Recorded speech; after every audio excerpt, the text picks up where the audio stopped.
As climbing vine reaches upward, I met the subject, following a whiff of cologne. The subject must perform an action to be complete within mirage of grammar, to be complicit with the murky crime perpetrated against scattered petals, wind shook from trees, conspiratorial accomplice. Transparent, clear, lucid nuance. The character looks glassy-eyed into the climax of the plot and its storyline, the strumming of a harp and its glissando, consecutive events invented from thin air.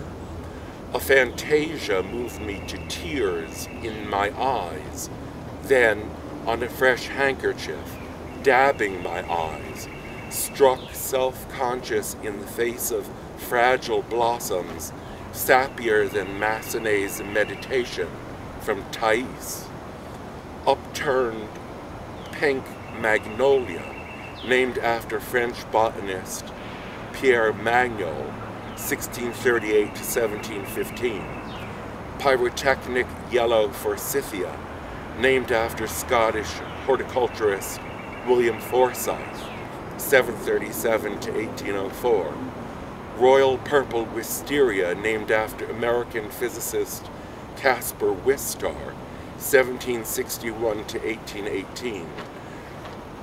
Reading matter was embossed and nth into the page, dim, uncertain, obscure, vague, which led pilgrim to believe the road to wisdom runs beside the night sky whirlpool vortex, reading as taught in school lesson by talking animals. So as far as your questions, well, what did Mallarmé say?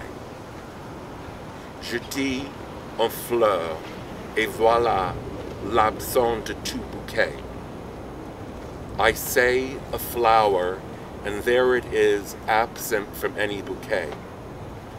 I think what Mallarmé was saying is that once something like a flower is named, the idea of it is cut off from the real world, and it becomes isolated in a purely verbal realm of signs, where it is subject to completely different rules. To name something is to decontextualize it. You might say that the named flower is the deracinated flower. It's uprooted. It's one, there's a long history of flowers in poetry. There's an exhibition up now at the New York Botanical Garden. I didn't see it, but I read about it in the New York Times, called Emily Dickinson's Garden. Apparently Emily Dickinson had a garden that she used to tend at night by moonlight, that she had some sort of problem with her eyesight, where she had trouble with direct sunlight. And I think if you were to ask contemporary poets for a list of associations about Emily Dickinson, her garden and flowers might turn up pretty low on the list. But if you ask non-poets about poetry, they think of flowers. It's one thing for a straight male poet to use flowers, and it's another thing when a gay male poet uses flowers. That when a straight male poet uses flowers, my love is like a red, red rose. The flower is a symbol for the feminine. But when a gay male poet uses flowers, it's effeminate, like the stereotype of gay men as florists.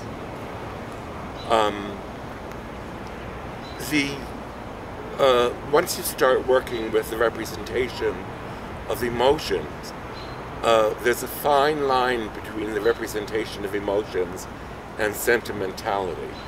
And flowers are sentimental. Emotion in pre-modernist poetry is always too much emotion. That it's, my love is like a red, red rose. That saying it once is not enough.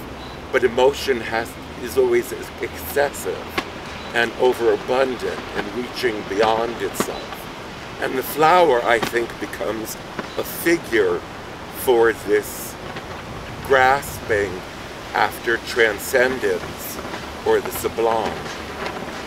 In a poem like As Climbing Vine Reaches Upward, which I just read, there's a slightly different use of flowers because I bring in these etymologies where the names of the flowers are traced back to the botanist and horticulturalist who discovered them, so that the flowers become like tombstones commemorating the memory of a dead person.